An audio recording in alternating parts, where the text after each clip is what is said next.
ಶ್ರೀ ಗಣಪತಿ ಶಾರದಾ ಗುರುಭ್ಯೋ ನಮಃ. ಕುಂಕುಮಾಂಕಿತ ವರ್ಣಾಯ ಕುಂದೇಂದು ಧವಳಾಯ ಚ ವಿಷ್ಣುವಾಹನ ನಮಸ್ತುಭ್ಯಂ ಕ್ಷಿರಾಜಾಯ ತೇ ನಮಃ. ಶ್ರೋತೃಗಳಿಗೆ ಗರುಡ ಪುರಾಣ ಸಾರೋದ್ಧಾರವೆಂಬ ಗ್ರಂಥದಲ್ಲಿ ಯಮಮಾರ್ಗದ ಗಮನ ನಿರೂಪಣೆ ಎಂಬ 2ನೆಯ ಅಧ್ಯಾಯಕ್ಕೆ ಸ್ವಾಗತ. ಗರುಡನು ಪರಮಾತ್ಮನ ಹತ್ತಿರ ಆ ಯಮಮಾರ್ಗವು ಹೇಗೆ ದುಃಖವನ್ನು ಕೊಡುತ್ತದೆ, ಅದರಲ್ಲಿ ಹೇಗೆ ಪಾಪಿಗಳು ಹೋಗುತ್ತಾರೆಂದು ಪ್ರಶ್ನೆ ಮಾಡಿದನು. ಆಗ ಪರಮಾತ್ಮನು, ಮಹಾ ದುಃಖವನ್ನು ಕೊಡುವ ಆ ಮಾರ್ಗವನ್ನು ಹೇಳುತ್ತೇನೆ, ಅದನ್ನು ಕೇಳಿದರೆ ನನ್ನ ಭಕ್ತನಾದ ನೀನು ನಡುಗುವಿ. ಆ ಯಮ ಮಾರ್ಗದಲ್ಲಿ ವಿಶ್ರಾಂತಿಗೆ ಮರದ ನೆರಳಿಲ್ಲ, ಜೀವನಕ್ಕೆ ಬೇಕಾದ ಆಹಾರಗಳಿಲ್ಲ, ತೃಷೆಯ ಪರಿಹಾರಕ್ಕೆ ನೀರಿಲ್ಲ. ಒಂದು ಕಡೆಯಲ್ಲಿ ಪ್ರಳಯ ಕಾಲದಂತೆ ಬಹಳ ಬಿಸಿಲಿದೆ, ಇನ್ನೊಂದು ಕಡೆಯಲ್ಲಿ ಚಳಿಗಾಳಿ, ಒಂದು ಕಡೆಯಲ್ಲಿ ಮುಳ್ಳಿನ ಚುಚ್ಚುವಿಕೆ, ಸರ್ಪಗಳ ವಿಷಬಾಧೆ, ಕೆಲವೆಡೆ ಸಿಂಹನಾಯಿಗಳಿಂದ ಕಚ್ಚಲ್ಪಡುವನು, ಚೇಳುಗಳ ಪೀಡೆ ಬೆಂಕಿಯಿಂದ ಸುಡಲ್ಪಡುವನು, ಕೆಲವೆಡೆಯಲ್ಲಿ ಬಾಳಿನಂತೆ ಎಲೆಗಳು ಬೀಳುವ 2000 ಯೋಜನ ವಿಸ್ತಾರವುಳ್ಳ ಕಾಡು, ಗೂಗೆ, ಕಾಗೆ, ಹದ್ದು, ನೊಣ ಮೊದಲಾದವುಗಳ ಕಾಟ, ಕಾಡು ಗಿಚ್ಚು ಇವುಗಳಿಂದ ತುಂಡು ಸೀಳಾಗುತ್ತಾ ಕಷ್ಟಪಡುತ್ತಾ ಹೋಗುತ್ತಾನೆ. ಕೆಲವು ಕಡೆ ಹೊಂಡಗಳಿಗೆ ಬೀಳುತ್ತಾ, ದೊಡ್ಡ ಪರ್ವತಗಳಿಂದ ಬೀಳುತ್ತಾ, ತೀಕ್ಷ್ಣವಾದ ಮುಳ್ಳು ಗುತ್ತಿಗಳ ಮೇಲೆ ನಡೆಯುತ್ತಾ ಹೋಗುತ್ತಾನೆ. ಕತ್ತಲೆಯಲ್ಲಿ ಕಾಣದೆ ಪಕ್ಕಗಳಲ್ಲಿ ಬೀಳುತ್ತಾ, ನೀರಿನಲ್ಲಿ ಮುಳುಗುತ್ತಾ, ಇಂಬಳಗಳುಳ್ಳ ಕೆಸರಿನಲ್ಲಿ ಹೊರಳುತ್ತಾ, ಬಿಸಿಯಾದ ಕೆಸರಿನಲ್ಲಿ, ಬಿಸಿಯಾದ ಉಸುಬಿನಲ್ಲಿ, ಕಾದ ತಾಮ್ರದಲ್ಲಿ, ಕೆಂಡಗಳ ರಾಶಿಯಲ್ಲಿ, ಹೊಗೆ ತುಂಬಿದ ಪ್ರದೇಶದಲ್ಲಿಯೂ ಹೋಗುತ್ತಾನೆ. ಕೆಲವು ಕಡೆಯಲ್ಲಿ ಕೆಂಡದ ಮಳೆ, ಆಯುಧಗಳಿಂದ ತುಂಬಿದ ಕಲ್ಲಿನ ಮಳೆ, ರಕ್ತ ಶಸ್ತ್ರಗಳ ವೃಷ್ಟಿ, ಬಿಸಿ ನೀರಿನ ಮಳೆಯೂ ಬರುತ್ತದೆ. ಕೆಲವೆಡೆ ಉಪ್ಪು ನೀರಿನ ಮಳೆ, ಒಂದೆಡೆ ಬಹಳ ತಗ್ಗು, ಮತ್ತೊಂದು ಕಡೆ ಎತ್ತರ, ಕೆಲವೆಡೆ ಗುಹೆಗಳು ಇರುವವು. ಕಗ್ಗತ್ತಲೆಯಲ್ಲಿ ದೊಡ್ಡ ಕಲ್ಲುಗಳನ್ನು ಹತ್ತಬೇಕಾಗುವುದು. ಕೆಲವು ಕಡೆಗಳಲ್ಲಿ ಕೀವು, ರಕ್ತ, ಮಲಗಳಿಂದ ತುಂಬಿದ ನದಿಗಳು ಇವೆ. ಈ ಯಮಮಾರ್ಗದ ಮಧ್ಯದಲ್ಲಿ ಸಹಿಸಲಿಕ್ಕೆ ಅಶಕ್ಯವಾದಂತಹ ವೈತರಣಿ ನದಿಯೂ ಇದೆ. ಅದನ್ನು ಕೇಳುವಾಗಲೇ ಭಯವಾಗುವಾಗ, ನೋಡಿದರೆ ದುಃಖವಾಗುತ್ತದೆ ಎಂದು ಏನು ಹೇಳಬೇಕಾದ್ದು. ಈ ನದಿಯು 100 ಯೋಜನ ವಿಸ್ತಾರವಾಗಿಯೂ, ರಕ್ತ ಕೀವುಗಳಿಂದ ತುಂಬಿದ್ದಾಗಿಯೂ, ಎಲುಬಿನ ರಾಶಿಯ ದಡವುಳ್ಳದ್ದಾಗಿಯೂ, ಮಾಂಸ ರಕ್ತಗಳೆಂಬ ಕೆಸರುಳ್ಳದ್ದಾಗಿಯೂ ಇದೆ. ಇದು ಬಹಳ ಆಳವುಳ್ಳದ್ದಾಗಿಯೂ, ಕೂದಲೆಂಬ ಪಾಚಿಯುಳ್ಳದ್ದು, ದೊಡ್ಡ ಮೊಸಳೆ 100 ಪಕ್ಷಿಗಳಿಂದ ಕೂಡಿದ್ದಾಗಿಯೂ ಇದೆ. ಈ ವೈತರಣಿಯು ಪಾಪಿಯನ್ನು ಕಂಡ ಕೂಡಲೇ ಒಲೆಯಲ್ಲಿರುವ ಬಾಣಲೆಯ ತುಪ್ಪದಂತೆ ಹೊಗೆಯಿಂದ ಕೂಡಿಕೊಂಡು ಉರಿಯುತ್ತಾ ಕುದಿಯುತ್ತದೆ. ಇದು ಸೂಜಿಯಂತೆ ಮುಖವುಳ್ಳ ಕ್ರಿಮಿಗಳಿಂದಲೂ, ವಜ್ರದಂತೆ ಮುಖವುಳ್ಳ ಹದ್ದು ಕಾಗೆಗಳಿಂದಲೂ, ಮಾಂಸವನ್ನು ತೋಡುವ ನಾನಾ ರೀತಿಯಾದ ಮೀನು, ಆಮೆ ಮೊದಲಾದ ಜಲಚರ ಪ್ರಾಣಿಗಳಿಂದಲೂ ತುಂಬಿದೆ. ಆ ಪ್ರವಾಹದಲ್ಲಿ ಪಾಪಿಗಳು ಬಿದ್ದು, ಎಲ್ಲೋ ಅಣ್ಣ, ಅಮ್ಮ, ಅಪ್ಪ, ಮಗ ಎಂದು ಕೂಗುತ್ತಾ ಹಸಿವೆ, ತೃಷೆಯನ್ನು ತಡೆಯಲಾರದೆ ಅದೇ ರಕ್ತವನ್ನು ಕುಡಿಯುತ್ತಾರೆ. ಈ ರೀತಿಯಾಗಿ ಆ ನದಿಯು ನೊರೆಯುಳ್ಳ ರಕ್ತ ಪ್ರವಾಹವುಳ್ಳದ್ದಾಗಿ ಘೋರ ಶಬ್ದವನ್ನು ಮಾಡುತ್ತಾ ಪಾಪಿಗಳಿಗೆ ಭಯಜನಕವಾಗಿದೆ. ಅದನ್ನು ನೋಡಿಯೇ ಪಾಪಿಗಳು ಮೂರ್ಛೆ ಹೋಗುತ್ತಾರೆ. ಅನೇಕ ಚೇಳುಗಳು, ಕೃಷ್ಣ ಸರ್ಪಗಳು ಇವೆ. ಇದರಲ್ಲಿ ಬಿದ್ದವರನ್ನು ಕೇಳುವವರೇ ಇಲ್ಲ. ಇದರ ಮಧ್ಯದಲ್ಲಿ 100 ಸುಳಿಗಳಿಗೆ ಸಿಕ್ಕಿ ಒಂದು ಕ್ಷಣದಲ್ಲಿ ಬಹಳ ಕೆಳಗೆ ಹೋಗಿ ಕ್ಷಣದಿಂದ ಮೇಲಕ್ಕೆ ಬರುವರು.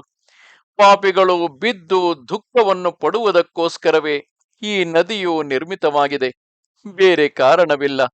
ಆದ್ದರಿಂದ ಇದನ್ನು ದಾಟಲು ಬಹು ದುಃಖವಾಗುವುದು. ಈ ರೀತಿಯಾಗಿ ಬಹುವಿಧದಿಂದ ದುಃಖವನ್ನು ಕೊಡುವ ಯಮ ಮಾರ್ಗದಲ್ಲಿ ಪಾಪಿಗಳು ಕೂಗುತ್ತಾ, ಅಳುತ್ತಾ, ದುಃಖಿಸುತ್ತಾ ಹೋಗುತ್ತಾರೆ. ಪಾಪದ ವೈವಿಧ್ಯದಿಂದ ಎಳೆದುಕೊಂಡು ಹೋಗುವ ರೀತಿಯೂ ವ್ಯತ್ಯಾಸವಿದೆ.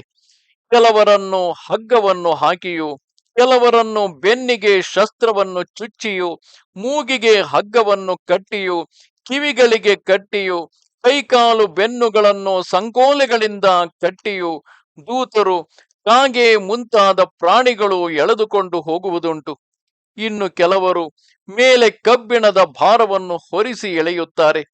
ಕ್ರೂರರಾದ ಯಮದೂತರು ಮುದ್ಗರ ಎಂಬ ಆಯುಧದಿಂದ ಹೊಡೆದ ಪೆಟ್ಟಿನಿಂದ ರಕ್ತವನ್ನು ವಾಂತಿ ಮಾಡಿಸಿ ಪುನಃ ಅದನ್ನೇ ಕುಡಿಸುತ್ತಾರೆ.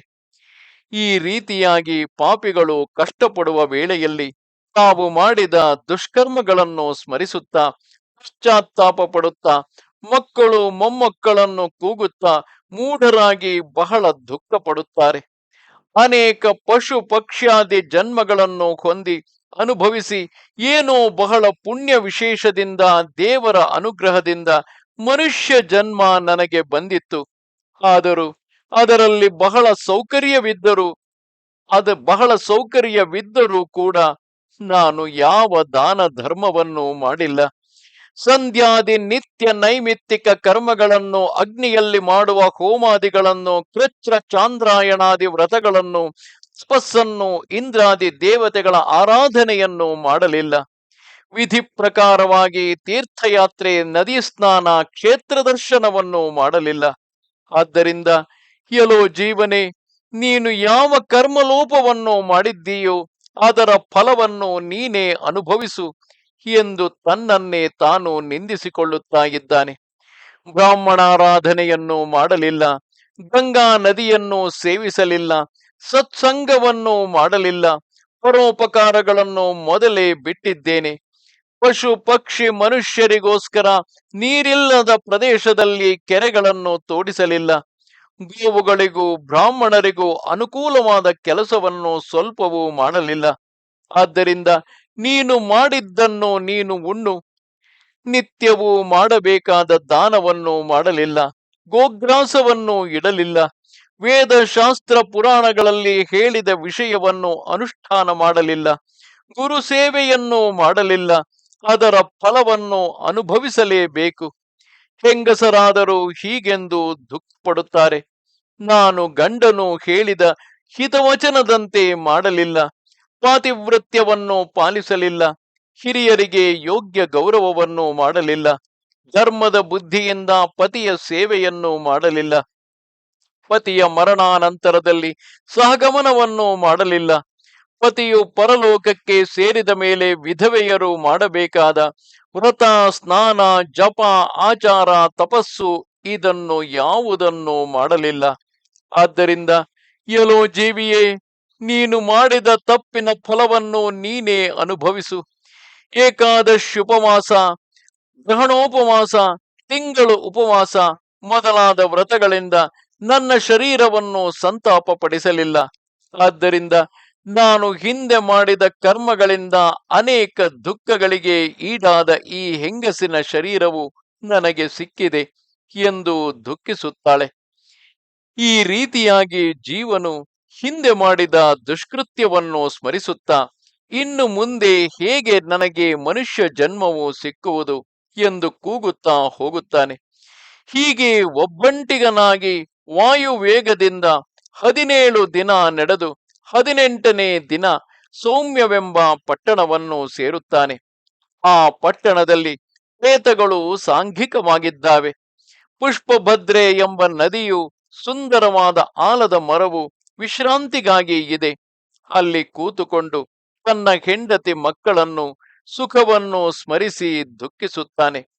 ಈ ರೀತಿಯಾಗಿ ತನ್ನ ಸ್ವತ್ತನ್ನು ದುಃಖಿಸುವವನನ್ನು ಕುರಿತು ಅಲ್ಲಿರುವ ದೂತರು, ಎಲ್ಲಿ ಹಣ, ಹೆಂಡತಿ, ಮಕ್ಕಳು, ಮಿತ್ರ, ಬಂಧುಗಳು ಇದ್ದಾರೆ, ತಾನು ಮಾಡಿದ ಕರ್ಮ ಫಲವನ್ನು ತಾನೇ ಉಣ್ಣಬೇಕು, ಎಲೋ ಮೂಢನೆ, ನಡಿ ಬೇಗ ಎಂದು ಗದರಿಸುವರು.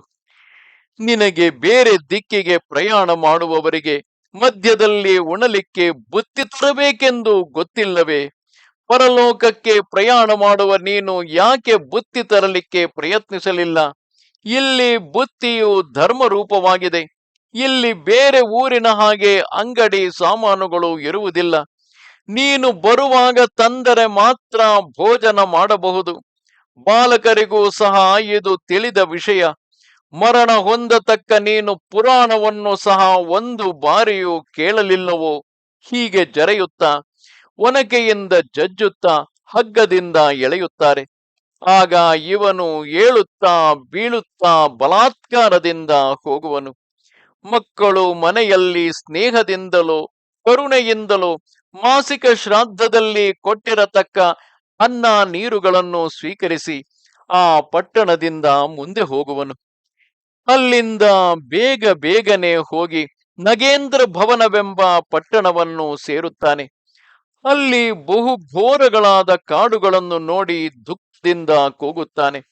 ದಯಾಶೂನ್ಯರಾದ ಯಮದೂತರಿಂದ ಒಯ್ಯಲ್ಪಡುತ್ತಾ ಮತ್ತು ಮತ್ತು ಕೂಗುವನು. ದ್ವಿತೀಯ ಮಾಸಿಕದಲ್ಲಿ ಬಂಧುಗಳಿಂದ ಕೊಟ್ಟಿರುವ ಪಿಂಡ, ನೀರು, ವಸ್ತ್ರಗಳನ್ನು ಅನುಭವಿಸಿ ಮುಂದೆ ಹೋಗುವನು. ಮೂರನೇ ತಿಂಗಳಲ್ಲಿ ಗಂಧರ್ವ ನಗರವನ್ನು ಹೊಂದಿ ತೃತೀಯ ಮಾಸಿಕ ಶ್ರಾದ್ದವನ್ನು ಭೋಜನ ಮಾಡಿ ನಾಲ್ಕನೇ ಮಾಸದಲ್ಲಿ ಶೈಲಾಗಮವೆಂಬ ಪಟ್ಟಣ ಸೇರುವನು. ಅಲ್ಲಿ ಈ ಪ್ರೇತಗಳ ಮೇಲೆ ಕಲ್ಲಿನ ಮಳೆಯು ಬರುತ್ತಾ ಇರುವುದು. ಅಲ್ಲಿ ನಾಲ್ಕನೇ ಮಾಸಿಕ ಶ್ರಾದ್ದವನ್ನು ಭೋಜನ ಮಾಡಿ ಸ್ವಲ್ಪ ಸುಖವನ್ನು ಹೊಂದಿ ಮುಂದಕ್ಕೆ ಹೋಗಿ ಐದನೇ ತಿಂಗಳಲ್ಲಿ ಕ್ರೌಂಚವೆಂಬ ಪಟ್ಟಣವನ್ನು ಸೇರುವನು. ಅಲ್ಲಿಯೂ ಕೂಡ ಕೊಟ್ಟಿರುವುದನ್ನು ಉಂಡು ಕ್ರೂರಪುರಕ್ಕೆ ಸೇರುವನು. 5.5 ತಿಂಗಳಿಗೆ ನ್ಯೂನ ಷಾಣ್ಮಾಸಿಕವೆಂದು ಹೆಸರು. ಆ ಶ್ರಾದ್ದದಲ್ಲಿ ಕೊಟ್ಟಿರುವ ಪಿಂಡದಿಂದಲೂ ಜಲಕಲಶಗಳಿಂದಲೂ ತೃಪ್ತನಾಗಿ ಒಂದು ಗಳಿಗೆ ಕಾಲ ವಿಶ್ರಾಂತನಾಗಿ ಪುನಃ ದೂತರಿಂದ ಬೆದರಿಸಲ್ಪಟ್ಟು ನಡುಗುತ್ತಾ ದುಃಖದಿಂದ ಹೊರಡುತ್ತಾನೆ. ಆಮೇಲೆ ಯಮನ ತಮ್ಮನಾದ ವಿಚಿತ್ರನೆಂಬ ರಾಜನು ಇರತಕ್ಕ ಚಿತ್ರವೆಂಬ ಪಟ್ಟಣವನ್ನು ಸೇರಿ ಅವನ ಭಯಂಕರ ರೂಪವನ್ನು ನೋಡಿ ಬೆದರಿ ಹಿಂದೆ ಓಡಲಾರಂಭಿಸುತ್ತಾನೆ. ಆವಾಗ ನಾವಿಕರು ಅಂದರೆ ದೋಣಿ ನಡೆಸುವವರು ಎದುರಿಗೆ ಬಂದು, ಎಲೋ ಜೀವನೇ, ವಿತರಣವೆಂದರೆ ಗೋದಾನ. ಗೋದಾನದ ಪ್ರಭಾವದಿಂದ ದಾಟಲಿಕ್ಕೆ ಯೋಗ್ಯವಾದದ್ದರಿಂದಲೇ ಈ ನದಿಗೆ ವೈತರಣಿ ಎಂದು ಹೆಸರು. ನಿನಗೆ ಗೋದಾನದ ಪುಣ್ಯವಿದ್ದರೆ ನಾವು ದೋಣಿಯನ್ನು ತರುತ್ತೇವೆ, ಇಲ್ಲವಾದರೆ ತೇಲಿಕೊಂಡು ಹೋಗಬೇಕಾಗುತ್ತದೆ ಎಂದು ಹೇಳುತ್ತಾರೆ. ಆವಾಗ ಆ ಜೀವಿಯು, ಅಯ್ಯೋ, ನಾನು ಗೋದಾನವನ್ನು ಮಾಡಲಿಲ್ಲವಲ್ಲ ಎಂದು ಗೋಳಾಡುತ್ತಾನೆ. ಆ ಪಾಪಿಯನ್ನು ನೋಡಿ ಆ ನದಿಯು ಕುದಿಯುತ್ತದೆ. ಇವನು ಅದನ್ನು ನೋಡಿ ಕೂಗುತ್ತಾ ಅದರಲ್ಲಿಯೇ ಮುಳುಗುತ್ತಾನೆ. ದೂತರಾದರೂ ಆಕಾಶದಲ್ಲಿ ನಿಂತು ಮುಖಕ್ಕೆ ಸೂಜಿಯನ್ನು ಸಿಕ್ಕಿಸಿ ಗಾಳದಿಂದ ಮೀನನ್ನು ಕೊಂಡು ಹೋಗುವ ಹಾಗೆ ನದಿಯ ಪಾರವನ್ನು ಮುಟ್ಟಿಸುತ್ತಾರೆ. ಅಲ್ಲಿ 6ನೇ ತಿಂಗಳ ಮಾಸಿಕವನ್ನು ಉಂಡರೂ ತೃಪ್ತಿಯನ್ನು ಹೊಂದದೆ ಕೂಗುತ್ತಾ 7ನೇ ತಿಂಗಳಲ್ಲಿ ಬಹ್ವಾಪದವೆಂಬ ಪಟ್ಟಣವನ್ನು ಸೇರಿ ಅಲ್ಲಿಯೂ ಮಾಸಿಕ ಶ್ರಾದ್ದವನ್ನು ಭೋಗಿಸುತ್ತಾನೆ. ಅದರ ಮೇಲೆ ಆಕಾಶದಲ್ಲಿ ಹೋಗುತ್ತಾ ದುಃಖದವೆಂಬ ಪಟ್ಟಣವನ್ನು ಸೇರಿ ಬಹು ದುಃಖವನ್ನು ಅನುಭವಿಸುತ್ತಾನೆ. ಅಲ್ಲಿ ಅಷ್ಟಮ ಮಾಸಿಕ ಶ್ರಾದ್ದವನ್ನುಂಡು 9ನೇ ತಿಂಗಳಲ್ಲಿ ಅನೇಕ ಜೀವಿಗಳು ಕೂಗತಕ್ಕ ನಾನಾಕ್ರಂದವೆಂಬ ಪಟ್ಟಣವನ್ನು ಸೇರಿ ಅವರ ಜೊತೆಗೆ ತಾನು ದುಃಖ ಪಡುತ್ತಾನೆ. ದೂತರಿಂದ ಬೆದರಿಸಲ್ಪಟ್ಟ ಜೀವಿಯು 10ನೇ ತಿಂಗಳಲ್ಲಿ ಸುತ್ತ ಭವನಕ್ಕೆ ಬಂದು ಅಲ್ಲಿ ಮಕ್ಕಳು ಕೊಟ್ಟ ಅನ್ನ ನೀರುಗಳನ್ನು ಉಂಡರೂ ಸುಖಿಯಾಗುವುದಿಲ್ಲ. 11ನೇ ತಿಂಗಳಲ್ಲಿ ರೌದ್ರವೆಂಬ ಪಟ್ಟಣವನ್ನು ಸೇರುವನು. ಆ ತಿಂಗಳಿನ ಶ್ರಾದ್ದಾದಿಗಳನ್ನು ಅನುಭವಿಸುವನು. 11.5 ತಿಂಗಳಲ್ಲಿ ಪಯೋವರ್ಷಣವೆಂಬ ನಗರವನ್ನು ಸೇರುವನು. ಅಲ್ಲಿ ಮೇಘಗಳು ಬಿಸಿಯಾದ ನೀರನ್ನು ಸುರಿಸುವುದರಿಂದ ಪ್ರೇತಗಳಿಗೆ ಬಹು ದುಃಖವಾಗುತ್ತದೆ. ಊನಾಬ್ದಿಕ ಶ್ರಾದ್ದವನ್ನು ಅಲ್ಲಿ ದುಃಖದಿಂದ ಅನುಭವಿಸುವನು. 1 ವರ್ಷ ಪೂರ್ಣವಾದಾಗ ಶೀತಾಢ್ಯವೆಂಬ ನಗರವನ್ನು ಸೇರುವನು. ಅಲ್ಲಿ ಹಿಮದಿಂದ 100 ಪಾಲು ಚಳಿಯು ಸಂತಾಪಪಡಿಸುತ್ತದೆ. ಶೀತದಿಂದ ಪೀಡಿತನಾಗಿ ಹಸಿವೆಯಿಂದ ಕೊರಗುತ್ತಾ ಯಾವ ಬಂಧುವು ದಾನದಿಂದ ತನ್ನ ದುಃಖವನ್ನು ಪರಿಹರಿಸುವನು ಎಂದು 10 ದಿಕ್ಕನ್ನು ನೋಡುವನು. ಆಗ ದೂತರು, ನಿನಗೆ ಪುಣ್ಯವೆಲ್ಲಿದೆ ಎಂದು ಹೇಳುವರು. ವಾರ್ಷಿಕ ಶ್ರಾದ್ದವನ್ನುಂಡು ಧೈರ್ಯವನ್ನು ಹೊಂದುವನು. ಒಂದು ವರ್ಷದ ಮೇಲೆ ಯಮನಗರ ಸಮೀಪದ ಬಹುಭೀತಿ ಪಟ್ಟಣಕ್ಕೆ ಸೇರಿ ತನಗೆ ಇರತಕ್ಕ ಒಂದು ಮೊಳದ ಪಿಂಡದ ದೇಹವನ್ನು ಬಿಟ್ಟು ಯಾತನಾ ದೇಹವನ್ನು ವಾಯುರೂಪದಿಂದ ಪ್ರವೇಶ ಮಾಡಿ ದೂತರಿಂದ ಮುಂದೆ ಹೋಗುವನು. ಔರ್ಧ್ವದೇಹಿಕ ಕರ್ಮದಲ್ಲಿ ಹೇಳಿದ ದಶದಾನಾದಿಗಳನ್ನು ಯಾರಿಗೆ ಕೊಡುವುದಿಲ್ಲವೋ, ಆ ಔರ್ಧ್ವದೇಹಿಕ ಕರ್ಮದಲ್ಲಿ ಹೇಳಿದ ದಶದಾನಾದಿಗಳನ್ನು ಯಾರಿಗೆ ಕೊಡುವುದಿಲ್ಲವೋ ಅವರು ಈ ರೀತಿಯಾಗಿ ಕಷ್ಟದಿಂದ ಹೋಗುವರು. ಯಮನ ಪಟ್ಟಣಕ್ಕೆ 4 ಬಾಗಿಲುಗಳಿವೆ. ಅದರಲ್ಲಿ ದಕ್ಷಿಣ ಮಾರ್ಗದಿಂದ ಹೋಗುವ ಕ್ರಮವನ್ನು ಹೇಳಿದ್ದೇನೆ. ಈ ಮಾರ್ಗದಲ್ಲಿಯಾದರೂ ಬಹಳ ಹಸಿವು, ತೃಷೆ, ಶ್ರಮಾದಿಗಳು ಉಂಟಾಗುತ್ತವೆ. ಇನ್ನೇನು ನಿನಗೆ ಕೇಳಲು ಇಚ್ಛೆಯಿದೆ ಎಂದು ಶ್ರೀಹರಿಯು ಹೇಳಿದನು. ಇಲ್ಲಿಗೆ ಸಾರೋದ್ಧಾರ ಗರುಡ ಪುರಾಣದಲ್ಲಿ ಪಾಪಿಗಳಿಗೆ ಯಮಮಾರ್ಗವನ್ನು ನಿರೂಪಿಸುವ 2ನೇ ಅಧ್ಯಾಯವು ಮುಗಿಯಿತು. ನಮಸ್ತೆ ಶಾರದೆ ದೇವಿ ಕಾಶ್ಮೀರ ಪುರವಾಸಿನಿ ತ್ವಾಮಹಂ ಪ್ರಾರ್ಥಯೇ ನಿತ್ಯಂ ವಿದ್ಯಾದಾನಂಚ ದೇಹಿಮೆ. ನಮಸ್ಕಾರ.